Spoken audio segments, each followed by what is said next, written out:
An Easter story about a tree that grows a little differently.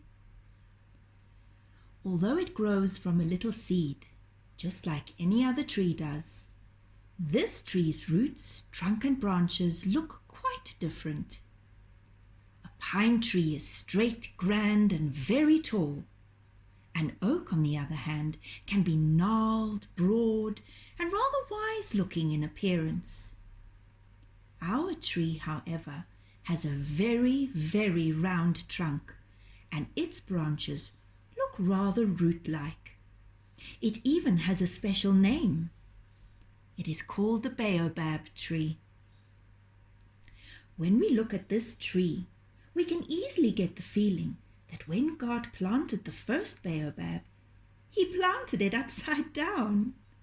Maybe God should have told Adam, who was God's helper, to name it the upside-down tree. Many creatures love this upside-down tree. Monkeys swing from branch to branch in this Baobab tree. The hornbills build their mud nests in the thick trunk of this tree. They find a hole in the bark, line it with mud, and then the lady hornbill flies in and lays her eggs. The daddy hornbill quickly closes the mud door and then spends every day flying backwards and forwards to pass food in the little slit in the mud door for the mum and her babies. When it is time to teach these babies how to fly, the daddy hornbill opens the door and off they go into the bright blue sky.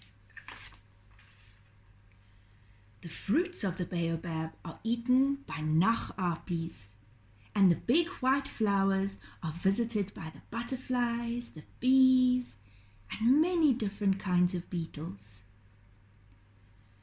Once, a very old lady who used to collect honey from the hive that the bees had made in the trunk told the story of the Hupic to me. The Hupics, she said, were little creatures that also loved the baobab trees. She said that they used to make food from its leaves. She also said that the Hupics could be quite cruel little souls who loved to play tricks. They did not say please or thank you, ever.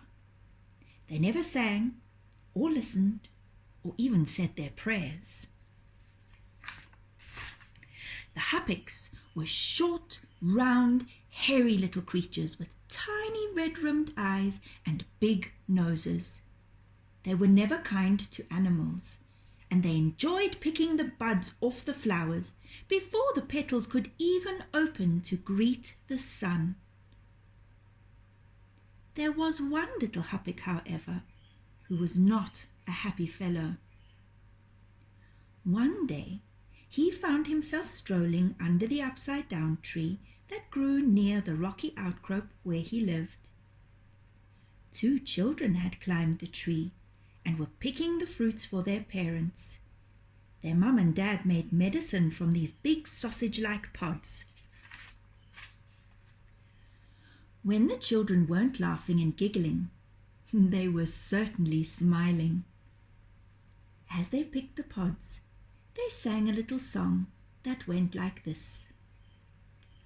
Welcome, little bee and bird, may we visit your tree. May we pick a pod or 2 and return the seeds to you. We will plant them in the earth with love, love, love, so that the summer will show their birth. Whilst the children had not noticed the Hupic had certainly noticed them. The children were so happy. He too wanted to feel this warm, happy feeling. The Hupic rushed home to ask his fellow Hupics how they thought he could become happy. When they heard this question, They simply pointed their fat little fingers at him, and one even spat on the ground. A little while later, the Hupic visited the baobab tree again. This time, the children were talking about helping others.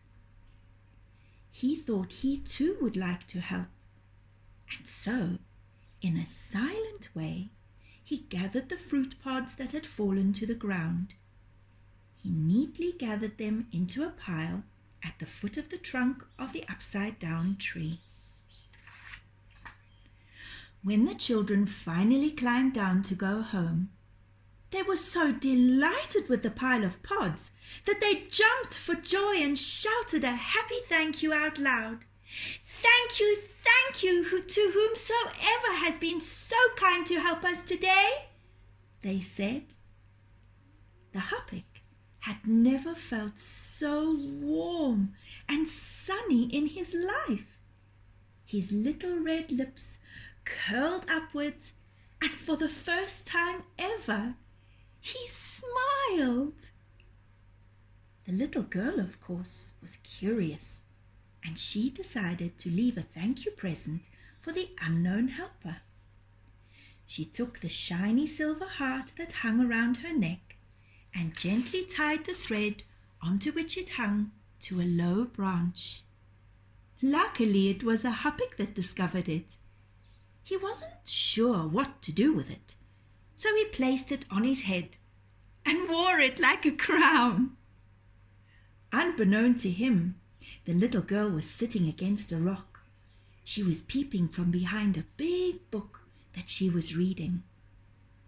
As soon as she could, she called to the Hupic and offered to read to him. From that day onwards, the little Hupic and the young girl would sit together. Sometimes they sat near the baobab, and sometimes they sat next to the dovecote in her garden. All manner of little creatures seemed to fly about when she read to him, and one day he would read too. It was on Easter Sunday that they searched for eggs in the garden, and it was on Easter Sunday that he told her of his heart that seemed to glow as brightly as the little silver heart that he continued to wear as a crown. That day, the little girl's heart was filled with the light of the sun, and so was his.